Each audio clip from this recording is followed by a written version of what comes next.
बे जोंनि माने सुब्बा बंश साथालियाव थाग्रा जोंनि रमेश आदा रमेश सुब्बा बिनि बंशफोर सुब्बाफोरा बावहरनाय जाबाय।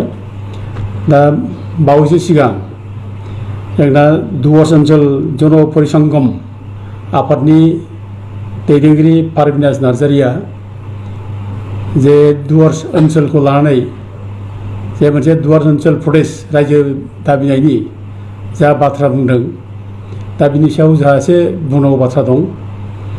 दा रायजो राजाफ्रा मिथिनो लुबैदों आरो रायजो राजाफ्रा बिनि खोथा बुंनायजों हयथ' गोबां गोनो गोथो जागोन, गोबाङानो आन्दायगोन। दा बे हिसाबै रायजो राजाफ्रा सैथो बाथ्राफोरखौ, नंगौ बाथ्राफोरखौ मिथिनांगौ। दा बिथाङा बुंदों जे दुवार्स ओनसोला एक्सक्लुसिभ एरियामोन बियो, बेखौ रावबो खुङाखै, बेखौ रावबो सासन खालामाखै, बे रावनिबो सासनाव गैयामोन। बे बाथ्राखौ पारबिनास नार्जारिया बुंदों। ओमफ्राय लोगोसे जोङो रायजो मोननांगौबा दा जोङो बड'लेण्ड हिसाबै मोननाय नंलिया, बेखौ बुंदों। बड'लेण्डआ कमप्रिहेनसिभ एन्ड फाइनाल सलिउसन जोंना प्रमद ब्रह्ममोनहा, उरखाव गोरा ब्रह्ममोनहा लिरना गारबोबाय। बेखौ जोबथा सलिउसन बड'लेण्डआ जालिया, जोबथा बुजावफोरा खालामना हरबाय होननानै बिथाङा बुंदों। आरो मोनसे खोथा बुंदों बिथाङा जे नामजों, मोनसे जाथिनि नामजों, मोनसे जाथिनि परिचय लानानै रायजो जाया, बे बाथ्राखौ बुंदों। दा बे हिसाबै जों बेफोरनि सायाव जों एसे गुवारैनो जोङो एसे मिथिनांगौ। दा दुवार्स ओनसोला मा, बेखौ जों सिगाङावनो एसे रायजो राजानो बुंनो सानदों। दुवार्स, बे भुटान दुवार्स होनबा दरखौ बुंनाय जायो। दुवार्स माने दर, बेखौ भुटानाव हाबहैनाय लामा बेखौ होननाय जादों। आरो इंराजिफ्राव बेखौनो बुंदों भुटान दर होनना बुंदों आरोखि। दर होननानै लेखा जादों, भुटान दर, भुटानाव हाबग्रा। बेखौ गोबां साइडफ्रा बेयाव गिदिंनानै लिरलांदों। दा भुटान दुवार्स, दा बे भुटान दुवार्सआ गासै 18टा भुटान दुवार्स गासै। दा बिनि गेजेराव बेंगलाव 11टा, ओमफ्राय ओरैहाय आसामाव 7टा, दा गासै 18टा दुवार्स। दा बे 18टा दुवार्सआ गासिबो जायनाखि माबाफोर लिरलांनाय दुवार्स एरियानि सोमोन्दै, बेयाव गासिबो मेसेज एन्ड कसारिस ओरै होनना बुंदों। बेयाव मेस आरो कसारिफोर थायोमोन ओरै होनदों।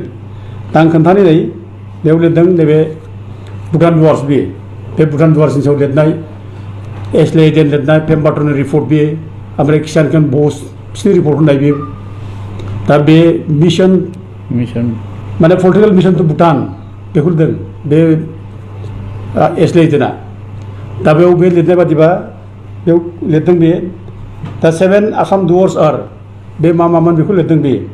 दा 7 आसाम दुवार्सआ बुरिगुमा, खालिं, गुरखला, बांसखा, ओमफ्राय सापागुरि, सापाकामेर, बिजनि। ओमफ्राय बिनि उनाव 11 बेंगल दुवार्सआ जाहैबाय गासै दालिमकटे, दार्लिंजुं होनना बुङो बेखौ, ओमफ्राय जुमारकटे, ओमफ्राय मैनागुरु बेखौ होनना बुङो, ओमफ्राय सामरसि, लखिदुवार, ओमफ्राय बाक्सा दुवार, बुलखा दुवार, बारा दुवार, कुमार दुवार, रिफु, सिरुं, बाग और बिजनि दुवार। बे गासैबो बेंगलाव। दा बेंगल दुवार्सआ धरला दैनिफ्राय, सोनाबहा धरला दैनिफ्राय बे माबासिम मानास दैसिम बे बेंगल दुवार्स। ओमफ्राय मानास दैनिफ्राय धनसिरि दैसिम बे आसाम दुवार्स, 7टा आरोखि। दा बेखौ जोंना माने पारबिनास नार्जारिया भुल बुंदों। बियो माने बेंगल दुवार्सआ तिस्ता दैनिफ्राय मानाससिम मोनदों, ओमफ्राय मानासनिफ्राय एखे वासपदियासिम मुं लादों बियो। बे नङा, बेयाव रोखा लिरनाय दङ। दा बे ओमफ्राय बे दुवार्सआव सोर दंमोन बेखौ आं एसे फरायनाय खोन्थानि। नै बेयाव लिरदों नै दा whole of this tract is inhabited by Meches and Kacharis, the only classes apparently able to live there in consequence of the atrocities of the Bhutias and the malaria generated in this vast jungle tracts ओरै होनदों। बे जायगायाव मेस आरो कसारिफोरल' दंमोन, गुबुन गैया। ओमफ्राय बिनि जायगाखौ बुंदों आरोबाव, बे जायगायाव सोर सालायोमोन, बे जायगायाव सालायदों गासै almost all the principal officers in charge of the doors of the plains are कसारिस होनदों। ओमफ्राय एसामिस एन्ड बेंगलिस, माने एसामिसआ बेयाव सोरखौ होनदों, बे बर'खौनो सोरखौबा एखमबा माने एसामिस अफिसार होनदों बे उपाधि होनाय बुरा तालुकदारखौ एखमबा माने असमिया होनदों खिन्थु बेखौ कसारि माने अफिसार होननानै बेयाव लेखा जादों एखेबारे आसाम दा बे कसारि दुवारसो होदोंमोन ओमफ्राय बेंगलि जों बेखौ नुवाखसै ओमफ्राय बुंनो थाङोब्ला नैबेथ' बे दुवार्सनि नैबे गौरिपुराव जायनाखि थायोमोन दुवार्स बेंग्रा परबजरा ओनसोल हयथ' बे असमियाव जानो हागौ बरुवा दा बेखौथ' बुंनो हानांगौ खिन्थु बाखि गासिबो माने माबाजोब कसारिजोब दा जोंना पारभिनास नार्जारिया बेखौ मिथिना मिथियाखै जे बे एरिया जे बर'फोरनि खोब जायगा थानायमोन आरो बे एरिया जे बर'फ्रानो सासन खालामदों बे हयथ' बेखौ मिथिना मिथियाखै जाय फले बिथाङा बुंलादों जे माने बे एरिया एक्सक्लुसिभ एरियामोन खुनु रायजो रावजों सासन खालामजायै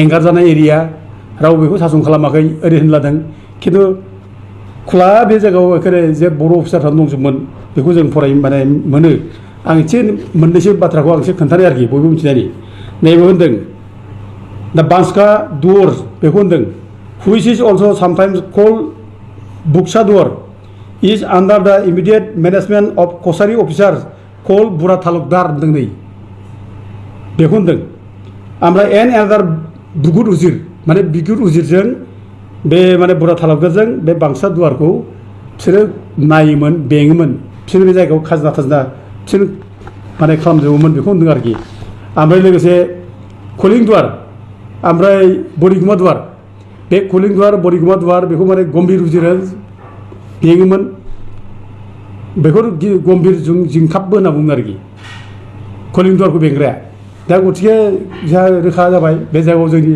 बर'फ्रानो बे जायगाखौ सासन खालामदों बेंदों बे रोखा दा बिथां पारभिनास नार्जारि बुंनायाथ' बिदिब्ला नंखाय जाबाय जे माबोरै बुंखो बियो बे जायगायाव माने रावनिबो सासनाव गैयामोन होनना माबोरै बुंखो बे बर'फ्रानो खुंदों आरो बेल' नङा आरोखि ओमफ्राय बिनि बादै नैबे माबानिखौ आङो सिडलिनि माबाखौ बुंनो एसे सिडलिनि बाथ्रा सिडलिखौ बुंदों ओरै लिरदों दा हिल ट्रेक्स बिटुइन दा माउन्टेन्स एन्ड लेभेल कान्ट्रि आन्डार दा अथरिटि अफ दा सिरुं सुब्बाफोर बेंनाय आरोखि आन्डार दा अथरिटि अफ सिरुं सुब्बा बे जोंनि माने सुब्बा बंश साथालियाव थाग्रा जोंनि आदा रमेश सुब्बा बिनि बंशफोर सुब्बाफोर आरोखि बेखौ बुंदों